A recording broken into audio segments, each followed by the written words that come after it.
Hello बच्चों, कैसे हैं आप सब। आशा है आप लोग सब स्वस्थ होंगे और कोरोना के इस वर्तमान दौर में आप ऑनलाइन माध्यम से अपनी पढ़ाई को जारी रखे होंगे।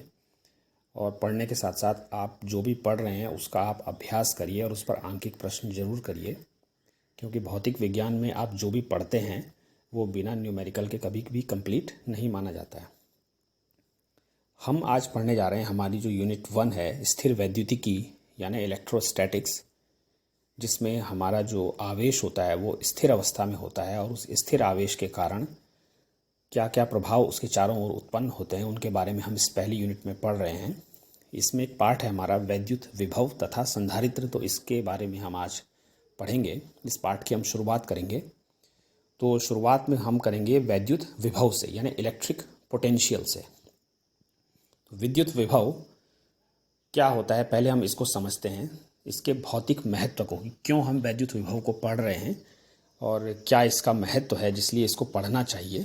तो एक उदाहरण से इसको समझते हैं। जैसे आप चित्र में देख रहे हैं, दो टैंक बने हुए हैं पानी के, टैंक ए और टैंक बी। टैंक ए और टैंक बी जो ऊपर की ओर चित्र आप देख रहे हैं ये वाला, इस चित्र में आप देखिए कि दोनों टैंकों में जो पानी का तल है वो बिल्कुल समान है। ऐसी स्थिति में अगर हम किसी पाइप से इनको जोड़ देते हैं तो आपको क्या लगता है, क्या पानी का प्रवाह एक टैंक से दूसरे टैंक में होगा? आप अपने अनुभव से जानते हैं कि पानी का जो प्रवाह है, फ्लो है, वो एक टैंक से दूसरे टैंक में नहीं होगा ऐसी स्थिति में। तो ये क्यों नहीं हो रहा है? क्योंकि इसका वजह यह है कि दोनों टैंकों में जो लेवल है वाटर का वो बिल्कुल सेम है।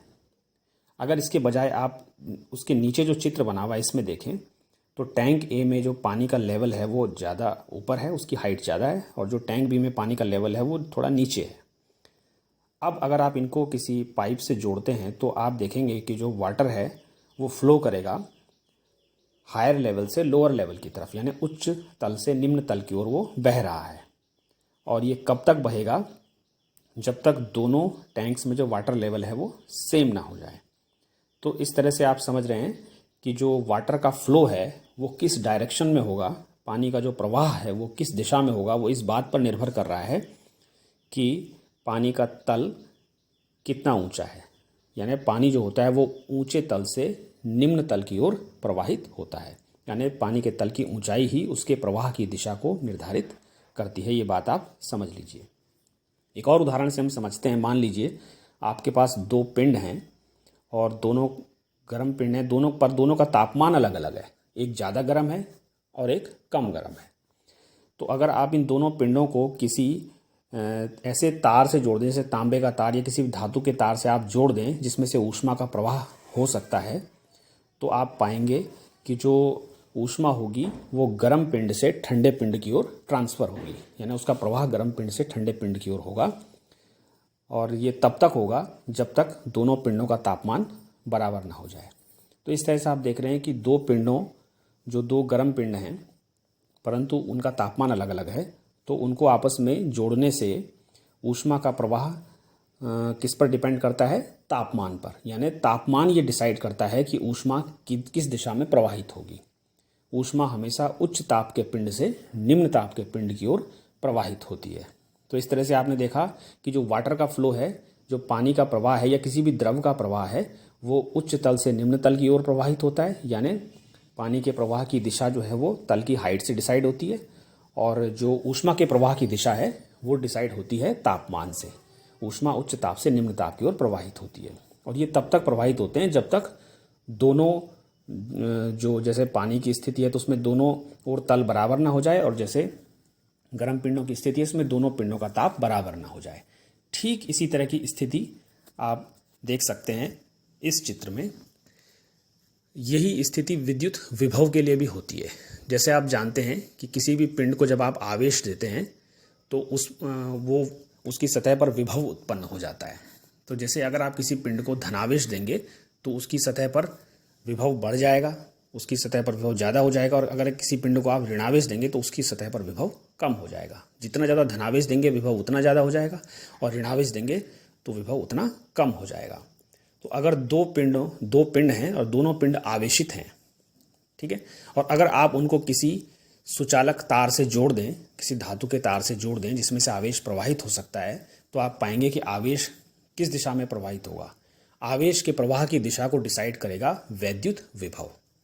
तो जिस तरह से जल के प्रवाह की दिशा को जल के तल की हाइट डिसाइड कर रही है, ऊष्मा के प्रवाह की दिशा को तापमान डिसाइड कर रहा है, उसी तरह से जो आवेश के प्रवाह की दिशा है, दो पिंडों के बीच आवेश किस दिशा में प्रवाहित होगा, ये इस बात से डिसाइड होगा कि विभव किस पिंड का ज़्यादा है। जो धनावेश होता है, आप जानते हैं आवेश दो प्रकार का होता है, धनावेश और ऋणावेश। तो जो धनावेश होता है वो उच्च विभव से निम्न विभव की ओर प्रवाहित होता है। जैसे आप देख रहे हैं इस चित्र में, ये धनावेशित प्लेट है। ये जो धनावेशित प्लेट आप देख रहे हैं, इस धनावेशित प्लेट का विभव ज़्यादा है, यानी ये हायर पोटेंशियल पर है, और जो ऋणावेशित प्लेट है उसका विभव कम है, वो लोअर पोटेंशियल पर है। तो जो धनावेश है, आप देख रहे हैं धनावेश, ये उच्च विभव से निम्न विभव की ओर प्रवाहित होता है, और जो ऋणावेश है उसकी गति विपरीत दिशा में होती है, वो निम्न विभव से उच्च विभव की ओर प्रवाहित होता है। अमूमन हमारे जो धातुएं हैं उनमें आवेश वाहक के रूप में मुक्त इलेक्ट्रॉन होते हैं जो ऋणावेशित होते हैं, तो उनका जो प्रवाह होगा वो निम्न विभव से उच्च विभव की ओर होगा। तो इस तरह से आवेश, दो पिंडों पर आवेश है, उनको आपस में जोड़ने से आवेश किस दिशा में प्रवाहित होगा ये डिसाइड कौन करता है, उन पिंडों का वैद्युत विभव। जिस पिंड का वैद्युत विभव ज़्यादा होगा उसमें से अगर धनावेश का प्रवाह होगा तो उस उच्च विभव के पिंड से निम्न विभव के पिंड की ओर धनावेश प्रवाहित होगा, और अगर ऋणावेश का प्रवाह होगा तो वो निम्न विभव के पिंड से उच्च विभव के पिंड की ओर होगा। तो ये विभव का भौतिक महत्व है। इस तरह से आप समझ गए होंगे कि हम वैद्युत विभव को पढ़ना क्यों जरूरी है। अब हम, जैसे हमने पहले पढ़ा कि प्रत्येक आवेश अपने चारों ओर एक क्षेत्र उत्पन्न करता है जिसे हम वैद्युत क्षेत्र कहते हैं, और वैद्युत क्षेत्र कि हर बिंदु पर वैद्युत क्षेत्र की तीव्रता होती है जो एक सदिश राशि है। ठीक है, वैद्युत क्षेत्र की तीव्रता एक सदिश राशि है और जिसका परिमाण और दिशा हम लोगों ने ज्ञात करना सीखा। तो जिस तरह से वैद्युत क्षेत्र के हर बिंदु पर वैद्युत क्षेत्र की तीव्रता होती है, उसी तरह से वैद्युत क्षेत्र के हर बिंदु पर वैद्युत विभव भी होता है, जिसे हम वेक्टर, जिसे हम v से प्रकट करेंगे। ये अदिश राशि है बेटा। ठीक है, तो वैद्युत क्षेत्र की तीव्रता तो सदिश राशि है, वेक्टर ई सदिश राशि है, जबकि v जो है वो अदिश राशि है, वैद्युत विभव। तो इस तरह से आप समझ गए होंगे कि वैद्युत क्षेत्र के हर बिंदु पर वैद्युत क्षेत्र की तीव्रता भी होती है और विभव भी होता है, और इनमें एक संबंध भी होता है जिसके बारे में हम इस पाठ में आगे चर्चा करेंगे कि किस तरह से एक दूसरे से संबंधित है। यानी हर बिंदु पर वेक्टर ई भी होगा और वी भी होगा। तो इनमें क्या संबंध है, आगे चर्चा करेंगे। अब पहले हम पढ़ते हैं वैद्युत विभवांतर से हम शुरू करते हैं, यानी इलेक्ट्रिक पोटेंशियल डिफरेंस, विभवों में अंतर। जैसे आप जानते हैं कि कोई भी वैद्युत क्षेत्र जो होता है, हर आवेश अपने चारों ओर एक वैद्युत क्षेत्र उत्पन्न कर देता है, और वैद्युत क्षेत्र जो होता है कोई भी वैद्युत क्षेत्र है, उस वैद्युत क्षेत्र में कोई भी आवेशित कण अगर कहीं पर रखा जाए या वो प्रवेश करे तो वैद्युत क्षेत्र उस पर एक बल लगाता है। ये बात आप जानते हैं। धनावेश पर वैद्युत क्षेत्र की दिशा में बल लगता है और ऋणावेश पर वैद्युत क्षेत्र के विपरीत दिशा में बल लगता है। तो इस तरह से वैद्युत क्षेत्र हर आवेशित कण पर बल लगाता है। तो यहाँ चित्र में आप देख रहे हैं ये घेरा वैद्युत क्षेत्र को दिखा रहा है, और इस घेरे के अंदर दो बिंदु हैं, बिंदु बी और बिंदु ए।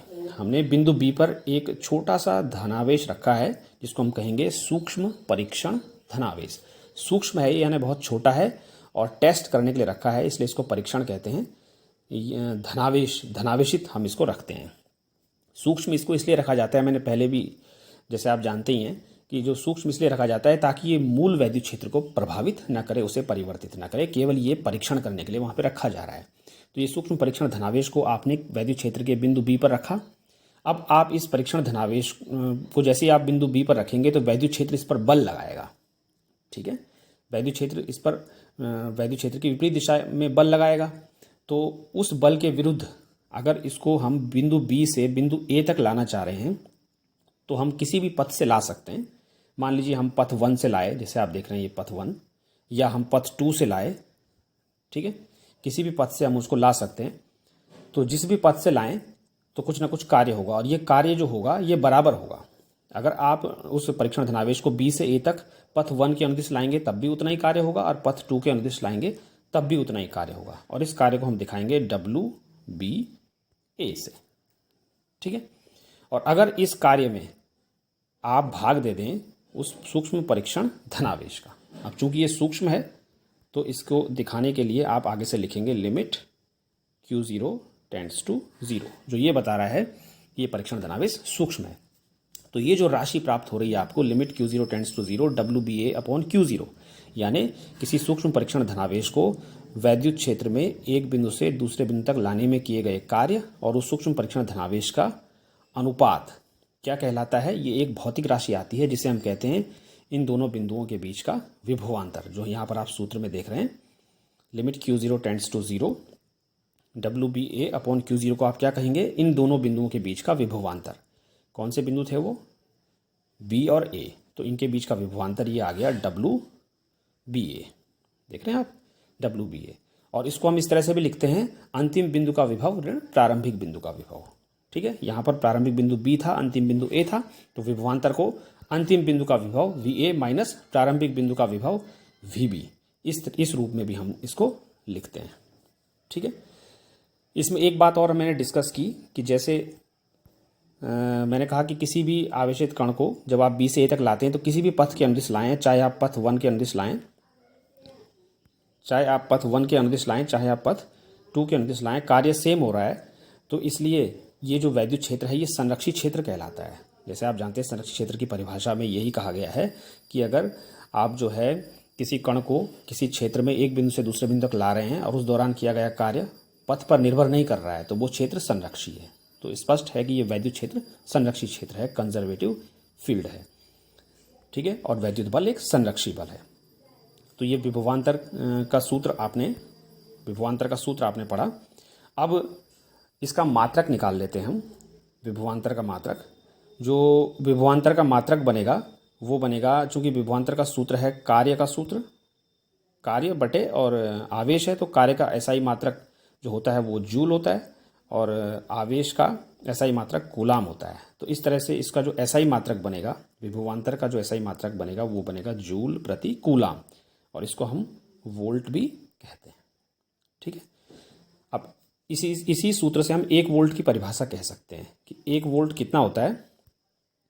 1 वोल्ट बराबर होगा, इस सूत्र में आप देख सकते हैं, अगर WBA का मान 1 जूल हो जाए और Q0 का मान 1 कूलाम हो जाए। वैसे 1 कूलाम नहीं लेते हैं हम, क्योंकि 1 कूलाम बहुत ज़्यादा होता है, हम सूक्ष्म परीक्षण धनावेश लेना चाहिए, बस केवल परिभाषा समझाने के लिए मैं बता रहा हूँ। Q0 अगर आप 1 कूलाम ले लें और कार्य आप 1 जूल ले लें तो 1/1 1 वोल्ट आ जाएगा ये। ठीक है, यानी अगर आप परिभाषा के रूप में कहें तो अगर आप का परीक्षण धनावेश 1 कूलाम का हो और उसे आप वैद्युत क्षेत्र के अंदर एक बिंदु से दूसरे बिंदु तक ले जाने में आपके द्वारा किया गया कार्य 1 जूल है, तो उन बिंदुओं के बीच का विभवांतर 1 वोल्ट होगा। इस तरह से आप 1 वोल्ट को समझ सकते हैं। अब हम वैद्युत विभव पर आते हैं, विभवांतर से विभव पर आते हैं। अब विभव को कैसे समझेंगे हम, विभव को हम विभवांतर में जो हमने सीखा उसी से हम सीखेंगे विभव की परिभाषा। वैद्युत विभव यानी इलेक्ट्रिक पोटेंशियल। देखो, विभवांतर तो 2 बिंदुओं के बीच विभवों का अंतर है और वैद्युत विभव केवल एक बिंदु पर होता है। जैसे आप इस चित्र में देख रहे हैं, यहाँ पर A और B दोनों बिंदु जो हैं ये वैद्युत क्षेत्र के भीतर हैं, ये वैद्युत क्षेत्र है इसके भीतर है। अब यहाँ पर हमने क्या कर दिया है, ये बिंदु B जो है ये वैद्युत क्षेत्र के बाहर आ गया है। ये देख रहे हैं आप, वैद्युत क्षेत्र के बाहर है ये। तो जब कोई बिंदु वैद्युत क्षेत्र के बाहर होता है तो उस बिंदु पर जो विभव होता है वो 0 होता है। तो यानी यहाँ पर बिंदु B पर जो विभव होगा वो 0 हो जाएगा। तो ऐसी स्थिति में ये जो हमारा सूत्र है ये क्या रूप ले लेगा, इसमें VB की जगह आप 0 रख देंगे तो ये क्या रूप ले लेगा, VA, ये देखिए आप, VA माइनस VB था तो VB की जगह 0 आ गया, तो VA माइनस 0 बराबर limit Q0 tends to 0 VBA था तो B की जगह आ गया यहाँ पर इन्फिनेटिव A, WBA की जगह आ गया, WBA की जगह W इन्फिनेटिव A आ गया। ठीक है, और नीचे परीक्षण धनावेश Q0 तो है ही, तो ये W इन्फिनेटिव A क्या है, उस सूक्ष्म परीक्षण धनावेश को अनंत से, अनंत का मतलब वैद्युत क्षेत्र के बाहर है, अनंत का मतलब बहुत दूर नहीं है पर इतना दूर है जो वैद्युत क्षेत्र के बाहर का कोई बिंदु है वो उसे हम अनंत कहते हैं। तो उस सूक्ष्म परीक्षण धनावेश को अनंत से और वैद्युत क्षेत्र के भीतर के बिंदु A तक लाने में किए गए कार्य और उस सूक्ष्म परीक्षण धनावेश का अनुपात ये निकाला गया है दाएं पक्ष में। इसमें लिमिट Q0 टेंड्स टू 0 ये बता रहा है कि ये परीक्षण धनावेश सूक्ष्म है। तो ये जो अनुपात आ रहा है ये आ रहा है VA माइनस 0, यानी VA के बराबर आ रहा है। तो इस तरह से बिंदु ए पर विभव हमको प्राप्त हुआ। तो हम ये समझ गए कि वैद्युत क्षेत्र के किसी बिंदु पर जो वैद्युत विभव होता है वो होता है अनंत से उस किसी सूक्ष्म परीक्षण धनावेश को अनंत से वैद्युत क्षेत्र के किसी बिंदु तक लाने में किए गए कार्य और उस सूक्ष्म परीक्षण धनावेश का अनुपात उस बिंदु पर वैद्युत विभव कहलाता है। तो इस तरह से आपने वैद्युत विभवांतर और वैद्युत विभव को समझ लिया होगा अच्छे से। ये मूल कॉन्सेप्ट हैं, आगे के पार्ट के लिए आपको जरूरी से समझने हैं। अब आप ये समझ लीजिए कि वैद्युत क्षेत्र के हर बिंदु पर जैसे वैद्युत क्षेत्र की तीव्रता E होती है, वेक्टर E, उसी तरह से हर बिंदु पर एक विभव भी होता है। ये सदिश राशि है और विभव अदिश राशि है बेटा। इनमें संबंध भी हम आगे पढ़ेंगे। और हर बिंदु पर विभव होता है और दो बिंदुओं के बीच क्या होता है, विभवांतर होता है।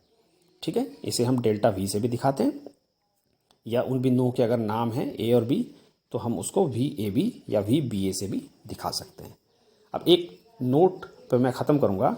ये नोट आपको समझने के लिए ज़रूरी है, कॉन्सेप्ट समझने के लिए, कि आपने जैसे कोई वैद्युत क्षेत्र दिखाया तो वैद्युत क्षेत्र के अंदर दो बिंदु हैं, पॉइंट A और पॉइंट B।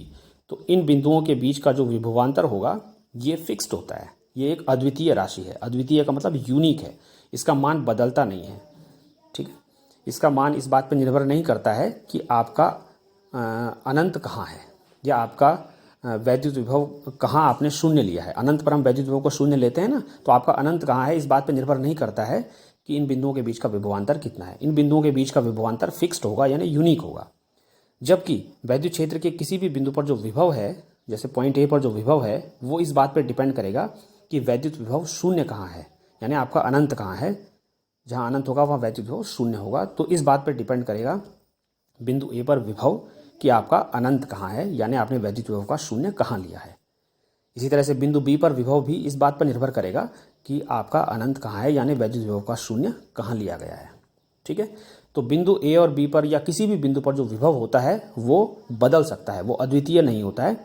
वो इस बात पर निर्भर करता है कि आपका वैद्युत क्षेत्र कहाँ तक है, उसका शून्य आपने कहाँ लिया है। जबकि दो बिंदुओं के बीच का विभवांतर जो है वो एक यूनिक राशि है, उसका मान फिक्स्ड होता है। तो इस बात को आप याद रखिए, विभव अद्वितीय नहीं होता जबकि विभवांतर अद्वितीय होता है, यानी फिक्स्ड होता है दो बिंदुओं के बीच का विभवांतर। तो इन बातों को समझ लीजिए। तो वैद्युत विभव आप क्यों पढ़ रहे हैं, क्योंकि वो आवेश के प्रवाह की दिशा को निर्धारित करता है। दो आवेशित पिंडों के बीच आवेश किस दिशा में प्रवाहित होगा वो इस बात पर निर्भर करता है कि उनका विभव क्या है। धनावेश उच्च विभव से निम्न विभव की ओर और ऋणावेश निम्न विभव से उच्च विभव की ओर प्रवाहित करता है। इस बात को याद रखिए। दूसरी बात जो आपने सीखी कि वैद्युत विभव एक अदिश राशि है और ये हर बिंदु पर वैद्युत विभव होता है वैद्युत क्षेत्र के भीतर, और वैद्युत क्षेत्र के बाहर वैद्युत विभव शून्य होता है। वैद्युत क्षेत्र के भीतर हर बिंदु पर वैद्युत क्षेत्र की तीव्रता वेक्टर E और विभव V में संबंध होता है। वैद्युत विभवांतर को भी आपने परिभाषित किया कार्य के पदों में और वैद्युत विभव को भी परिभाषित किया कार्य के पदों में। और अंत में आपने सीखा कि वैद्युत विभवांतर अद्वितीय राशि है जबकि विभव अद्वितीय राशि नहीं है, उसका मान अनंत पर निर्भर करता है, यानी वैद्युत विभव कहाँ शून्य है। तो ठीक है बच्चों, इसको आप ठीक से पढ़िए, रिवाइज करिए और फिर मुझे बताइए कि आपको कितना समझ में आया। Thank you.